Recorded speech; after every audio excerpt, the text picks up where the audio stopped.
Kayla Timpson, who is doing her thing. Speak about the GOAT, Caitlin Clark. We all know Caitlin Clark is set to have an MVP season in year 3 after returning from injury. Michaela Timpson had a quote about Caitlin Clark that is very, very interesting that we have to get into. Caitlin Clark has officially become the most powerful force in women's basketball, and WNBA veterans are starting to feel the heat. Meanwhile, certain co-founders of a new startup league are playing a dangerous double game, but their plan to overshadow the WNBA is already backfiring. The tension just hit a breaking point nobody saw coming. Is Unrivaled really here to help the players, or is it quietly trying to sabotage the WNBA while Caitlin Clark holds all the leverage? Drop your thoughts in the comments. This power struggle is only getting started. Clark's a great teammate. Pretty much everybody.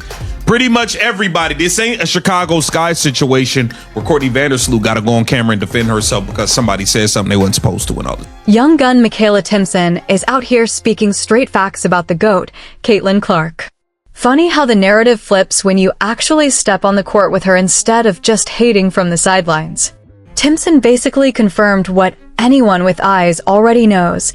Caitlin is the ultimate teammate, funny, grounded, and handling a level of scrutiny that would make those unrivaled founders fold like a lawn chair. Love her, the things she's able to control and that she doesn't show. I couldn't imagine going through the stuff she goes through, but she stays strong. Now, that's just kind of referring to the spotlight. Everything you do is being talked about, is under a microscope. Every missed shot, Why does this matter? Because while the rookies and real stars are focused on the game, the veterans are busy playing politics. There's a massive elephant in the room, the 2026 WNBA season, or the possibility that it might not even happen. Behind the scenes, intense conversations are brewing about what comes next if a strike hits or a deal falls through. Some insiders are even suggesting that Unrivaled, led by Brianna Stewart and Visa Collier, could swoop in with a 5-on-5 league to fill the void. The stakes have never been higher. Earlier, if there is no 2026 WNBA season, does Unrivaled decide, like, we're going to do a pop-up league somewhere? Do they extend their season? Do they start building out a second season? Like, there are always a million different ideas that it does seem like the everyday fan is thinking about too, you know?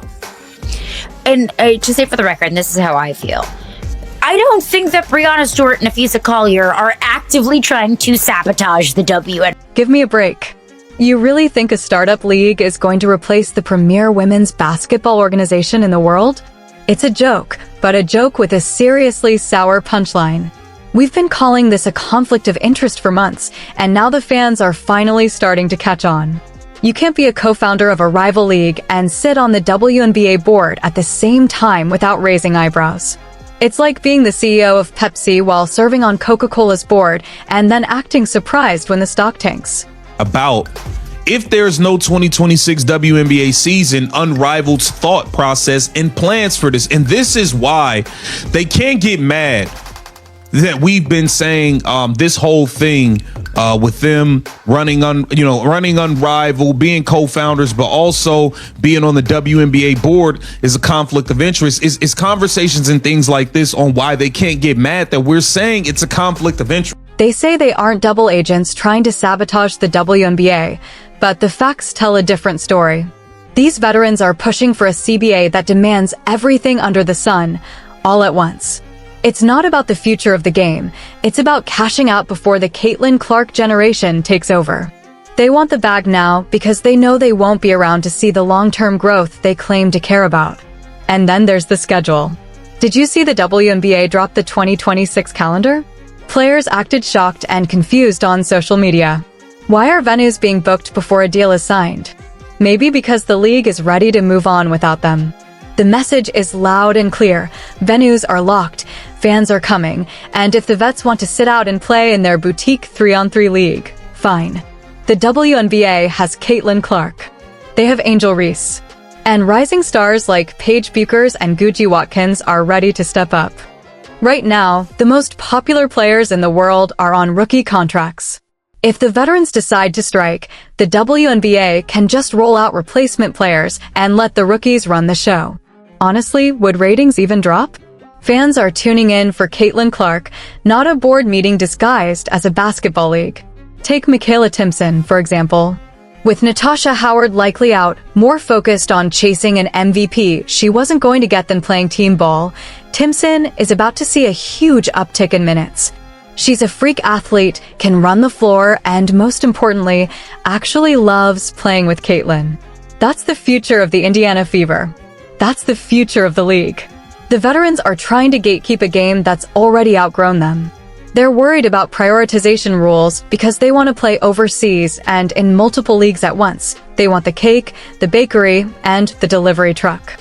Meanwhile, the real fans just want to watch elite basketball without a lockout hanging over their heads. It's transparent. Unrivaled is a safety net for the elite few, while the rest of the league is being used as pawns in a negotiation the vets are already losing. They can try to sway public opinion all they want, but the moment the WNBA dropped that 2026 schedule, it was checkmate. The league knows where the money is, and it isn't in a pop-up league. It's in the generational talent locked in on rookie deals. The regret will hit fast when players realize they aren't as indispensable as they thought. You can't hold a league hostage when the fans only show up for the person you're trying to suppress. Unrivaled brags about $200,000 salaries in equity while the WNBA is figuring out its model. But if Unrivaled is so sustainable, why did ratings crater the second the hype wore off? Oh, right, they don't have the one person everyone actually wants to watch. Caitlin Clark turned them down. Not once, but twice. She knows where her focus belongs. The WNBA, the premier stage. Meanwhile, Nfisa Collier is out here calling WNBA leadership the worst in the world. Really? The same leadership that just landed an 11-year, $2.2 billion media deal and has expansion teams paying $250 million just to get in the door? Maybe the leadership isn't the problem. Maybe the problem is a group of players who think they're bigger than the product they're selling. And let's be honest about the equity argument. Unrivaled offers equity because it needs a reason for people to care. The WNBA doesn't need equity to be the best league in the world. It already is. Asking for a 50-50 revenue split while the WNBA is still riding its first real boom cycle is like demanding a promotion on your first day because you saw the company's stock tick up. The veterans are gambling with the momentum of an entire sport. They saw the record-breaking ratings from Caitlin Clark's rookie year and thought, that's my money. No, sweetie, that's hers. Fans didn't tune in to hear complaints about travel. They came to see a 30-foot logo and elite basketball. If there's number 2026 season, the veterans lose everything. Sponsorships, platform, relevance. Caitlin Clark? She'll still be Caitlin Clark. She could spend a year on a beach, film a few commercials, and return richer than ever. The middle-of-the-pack veteran pushing for a strike? They'll be working a 9 to 5 by October. The so-called pop-up league is the ultimate backup plan for players who know they're about to be replaced. It's a vanity project disguised as a labor movement. Michaela Timpson's comments are a breath of fresh air, no bitter gatekeeping, just straight-up basketball. She sees the work Caitlin puts in, sees her personality, and wants to build something alongside her. That's what a teammate does. That's what a league should do. Instead, some are trying to build fire escapes out of a building they're actively trying to set on fire. The WNBA releasing the schedule was the ultimate found-out moment. Courts reserved, tickets on sale, and fans will show up for Caitlin, Paige, and the new era, regardless of the veterans' drama. Unrivaled? Year 2 ratings are plunging. Built on spite and exclusion, it proves you can't create a sustainable league without the one player everyone wants to watch. Caitlin Clark turned them down twice. She knows where the real stage is. Meanwhile, calling WNBA leadership the worst in the world is laughable when the same leadership just secured an 11-year, $2.2 billion media deal and expansion teams paying $250 million to join. Maybe the problem isn't the league, it's the players who think they're bigger than the product.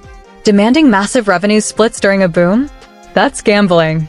The veterans want the cake, the bakery, and the delivery truck, all while holding the league hostage. But the market has spoken. The fans are here for Caitlyn, not the drama. The WNBA is a big ship. It doesn't turn because a few passengers are screaming from the deck. The conflict of interest is glaring. Nafisa Collier and Brianna Stewart are running a league that benefits if the WNBA fails. If this were the NBA, it would be shut down immediately, but because it's the W, people tiptoe. The eggshells are breaking. Fans want real basketball, Fever versus Sky, new rivalries, elite gameplay, not boutique 3-on-3 leagues masquerading as off-season entertainment.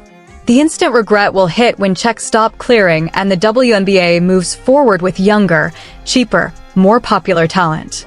Timpson and Clark running the floor, athleticism off the charts, shots falling from everywhere. That's what we came for. Pop-up leagues? Project B?